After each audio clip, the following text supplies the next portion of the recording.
There's nothing like the sight of the sun shining off the Narrows. If you stand at the corner of Cabot and Goodview at around 9 a.m. on a clear day, it's like the sun is laying out a road of light, straight through the Atlantic. Now, I'm not a man who's, a fan of art and crap like that, but I calls that poetry. Not with words or with the sight of it, but with the shimmer. The light burning, bouncing straight from the water up into your eyes, the smell of the salt, the sound of the gulls wheeling and diving like mad, the taste of home. Well, it does something to you, boy. And that's what I remember most about town. St. John's is a special place. Cabot Street, Goodview, Lime, Carter's Hill, Livingston Street, the whole block. Filled with good people, hard people. Folks who weren't afraid to work or break their back doing it. Father worked down at the boats, gutting fish, hands on them like bricks, like sandpaper. Cut your skin if you'd so much brushed up against you. Tough as nails, Father was, but tough as nails and good as gold, Mother'd say. He'd give you the shirt off his back, Michael, she'd say to you. Yes, I'd say, Mother, he'd give you the shirt off his back. But if you didn't give it back to him when he asked for it, he'd tear the face off you. Mother was Father's second time marrying. Never met the first. She was struck down by a streetcar down on Water Street. He's only with her a couple of years or so. Father never said much about her. Julia was her name, I believe. Hell, even I don't remember anymore. Mother, she was a card. Gertrude, Gertie they called her. Mother could make a pot of dough with her left hand and tan your arse with her right. Multi-talented she was. She was strong too, like an ox. Strong in her mind and in her hand. Of course, you had to be with Father in the house. They were an odd couple. God knows neither of them was perfect, but they raised me the best they could. Good Catholic boy. On paper, anyway. I met the wife Catherine at a church dance in 1913. She had on this red dress. And her hair was up then. And she had this smile. She had this smile that could just light up a room. Just start a fire with it. I walked right up to her. I was brazen, see. And I said, "Care for a scuff?" "Not with you, Michael Francis Kelly," she said. Clearly my name preceded me. But a few jokes later and a couple of well-placed compliments and a few nips of my flask, I had her out there. Boy, she could dance like she was born for it, She was right elegant. Unlike me, I was right not, We left the barn dance and found a patch of wood up there by the old farm up on the Merchant Road. And I fell in love that night. And as luck would have it, 9 months later, Henry was born. We knew, don't worry. Got married somewhere around the 4th month. Kath was embarrassed because she was showing during the wedding, but I said, to hell with it, let him gawk, I said. It'll do some good to see what love is in action, I'll say this though, I never knew what it meant to love until I saw my wife hold my boy in her arms. It overwhelmed me. I said to myself I'd do anything to keep him alive, even if it meant dying for it. The date was September 3rd, 1914 when I signed up. Henry was 5.5 months. Line went on for hours. Hundreds of us waiting to take our shot at the Germans, whatever a German was, we didn't know. Catherine knew. She always knew that I'd go if the chance came up. We talked about it. And when the opportunity presented itself, I took it.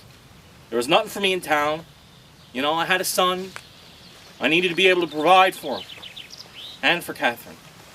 I didn't know how Mother and Father would take to it all. It was a job to say. It could go either way, really.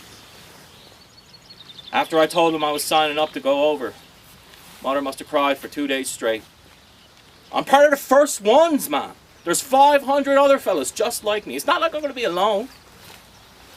Then started the month-long training camp in Pleasantville. Damn near killed us. Had us running for days, giving us big old kinds of rucksacks and stuffing them full of rocks. Now, boys, I'm 5'6", a little scrap of a thing. Granted, I'm not a sissy, but that was brutal.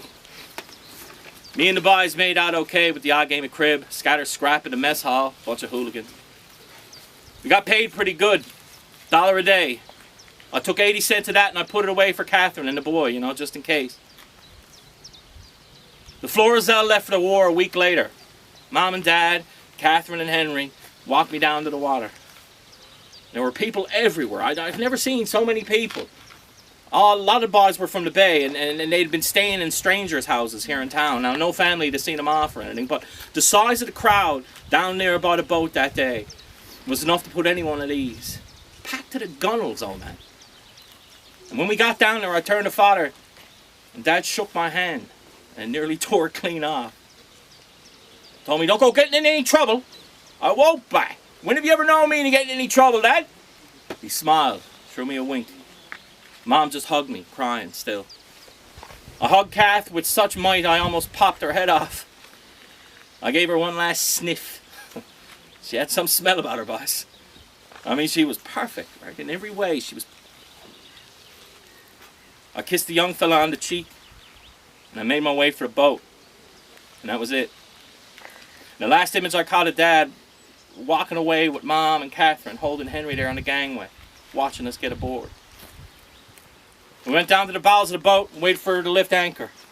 And sure enough, she didn't. Florizel wasn't prepared for the trip. Never mind the Newfoundland government paying $36 per soldier and $54 for each precious officer aboard her. We were still stuck there in that boat, clung onto the dock for 24 hours. Couldn't leave. Stuck down there like a pack of meat you'd shove in an icebox or something. But on top of that, the fact that you'd have to be in there with the Protestant crowd and that Methodist bunch. Enough to drive you cracked. If I never see the Atlantic again, it won't be soon enough. That's not a pleasant voyage, boss, to say the least. By the time we made the Salisbury Plain, I didn't know if I was punched or bored. Friggin' arseholes over there calling us Canadian. I'm about as Canadian now as a punch in the guts. Our face towards England, our back to the Gulf. Come near at your peril, Canadian wolf. The boys had a grand laugh at all the different accents over there. Canadians sure talk funny, but in the end, no. In the end, they were in the thick of it, just the same as us. Poor bastards. We left Salisbury early December 1914, headed out for Fort George in the Highlands of Scotland. Now, you want to talk about a crowd that talks funny? Sweet mother of God. Fort George was a breath of fresh air compared to what we had to go through in Salisbury. At least at George, we had a decent place to spend the night. I learned how to fire a gun at George. Before that, I'd always thought my father was the best shot I'd ever seen, but I tell you what, after 2 months in the Highlands of Scotland, I'm not far behind. 2 months later, we were on our way to Gallipoli. Imagine that, crowd of Newfoundlanders all the way over there. It's not like, it's not everybody back home gets to say they're seeing the world like that, right? Although it's a hell of a way to see it. 60 pounds of gear strapped to your back, running back and forth a trench full of bullet casings and fellas just trying to get home. I killed my first Hun at Gallipoli. He was creeping over the trench and I took my .303 and I buried a bullet straight through his head. The pop of the rifle, the red mist. He was quiet to death. It's like it wasn't anything. It's like snuffing out a candle only from a couple of 100 feet away in a trench full of rain and piss. He was looking straight at me too. It was almost like he was smiling at me. His big old grin he had on his face. And I remember thinking, what the hell are you smiling at, buddy?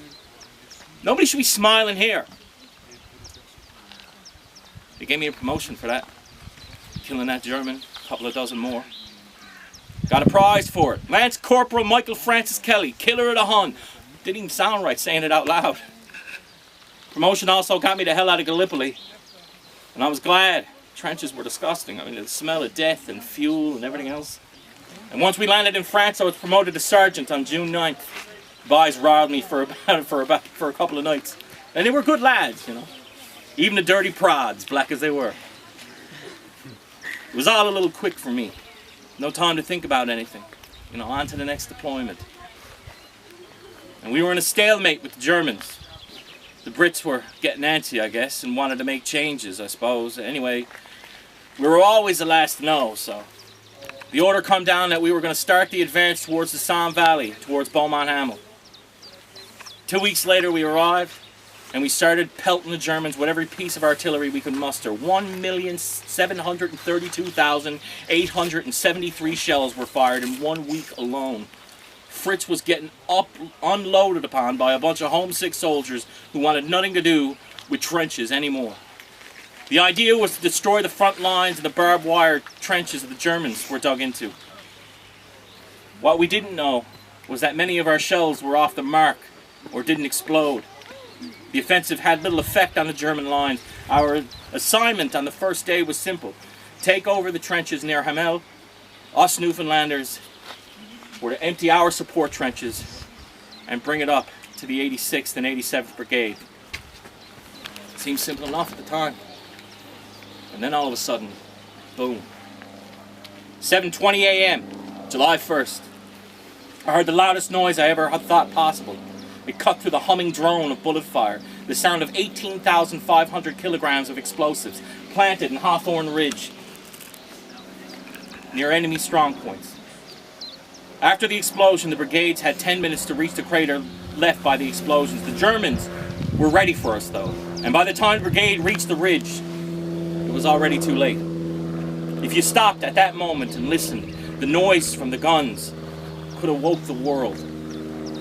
The silence that followed could have done the same.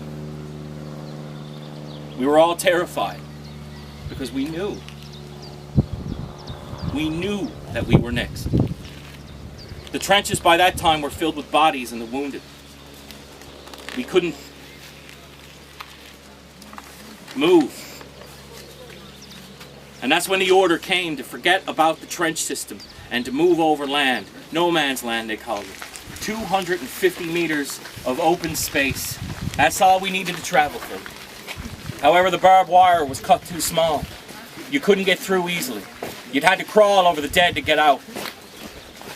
I made sure the men were ready, the packs tightened, trench ladders in hand, tin triangles fastened to their packs. I stood with my men in a line, and I looked at each and every one of them, and I saw the faces of their families, and I saw my family. Mom, Dad, Catherine, little Henry. I told them we'd be all right. I said we can make it to the other side, and we all have a shot at those Germans, eh? I was the first to get hit. Right shoulder tore me back onto the ground, and then it was another, after another, after another, after another. Young men crying out. I couldn't move. I just closed my eyes and thought about that red dress. I thought about her hair. The smell of her. The farm on the merchant. I thought about Henry. How he'll never have a dad to scrape his hands like sandpaper. I thought about Mom and Dad. Mom with her pot of dough and Dad mucking around with his clapboard or something. I lay there in the heart of France as it burned with German machine gun fire. And I saw the sun shimmer between the narrows. I smelled the salt of the water. Listened to the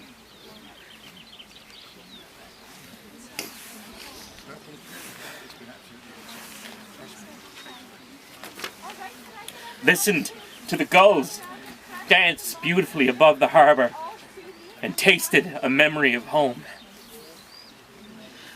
And then nothing. Nothing but a long, profound